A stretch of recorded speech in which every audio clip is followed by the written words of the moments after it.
Hi guys, welcome. My name is Rachel and most of you probably never seen me before. I have a very small YouTube channel. I think I have 2 subscribers and I haven't really put a lot of effort into my channel, but I kind of want that to change and focus on growing my platform here because I feel like I have a lot to teach you guys and to talk about. So without further ado, I'm going to get into different types of foundation and how you know which one you need. So first of all, we all have different skin types, right? We have warm undertones, cool undertones, neutral undertones. We have dry skin, oily skin, combination skin. So the world of foundation can be extremely confusing if you've never had any classes on it, or maybe your mom didn't do makeup and you're going to the store and you're trying to figure it out for yourself. So I'm going to go over some of that today. So first of all, most makeup is going to say warm, cool, or neutral.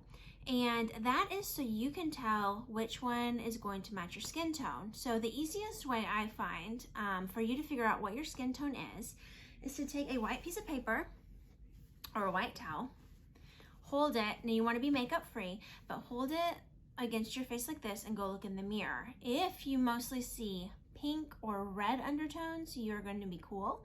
If you get to the mirror and you're seeing a lot of yellow, you have a warm or yellow undertone.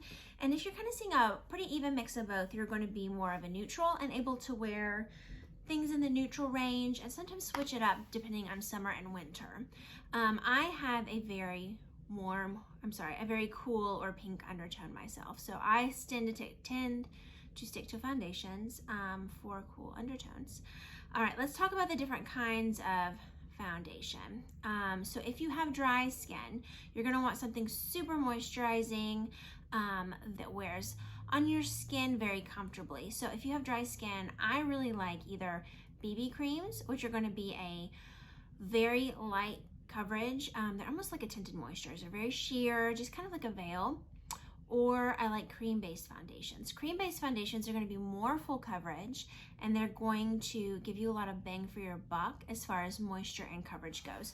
So I know mostly about Younique products. I am a Younique presenter, but any cream-based or BB-based foundation is going to work for you. So the cream-based for Younique come in a stick, so they're really easy to apply. You just kind of rub them on. A lot of companies also have a compact where it looks like a pressed powder, but you can kind of rub the sponge in and apply that way.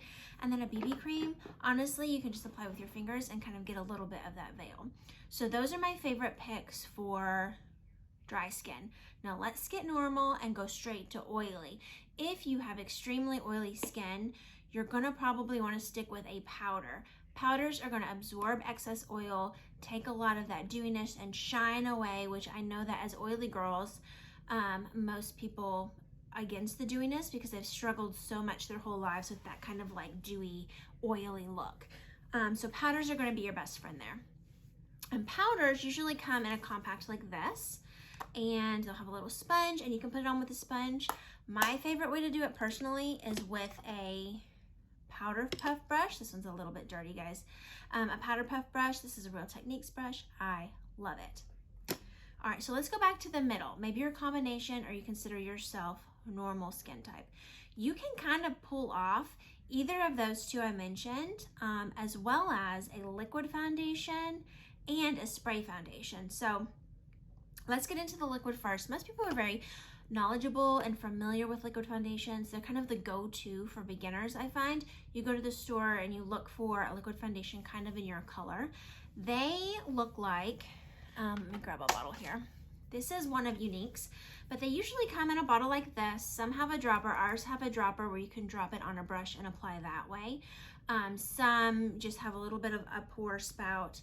But these come in a multitude of finishes as well. You can get a liquid that has a dewy finish, a matte finish. This is a powder finish. So make sure you're thinking about the finish when you start looking into foundations. Now let's talk about spray foundation. This is a new product for Younique. I have this on today. This is a spray foundation. It gives the look of an airbrush finish without having to have an airbrush machine.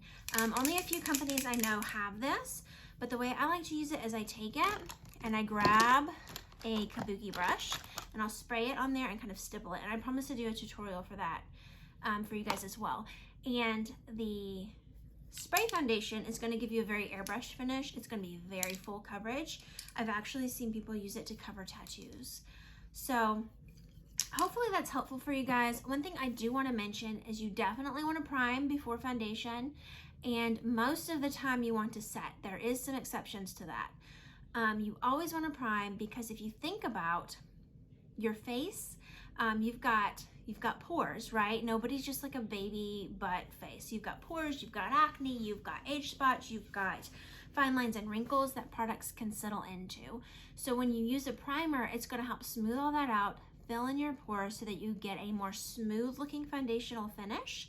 And also it's going to wear a lot longer, and you're going to get a lot more bang for your buck out of your foundation. It's going to be more full coverage, it's going to last longer, and believe me when I tell you, you're going to like the way it looks a lot better. So if you have questions, guys, drop them below in the comments. I hope you liked this video. I'm going to try to upload here once a week.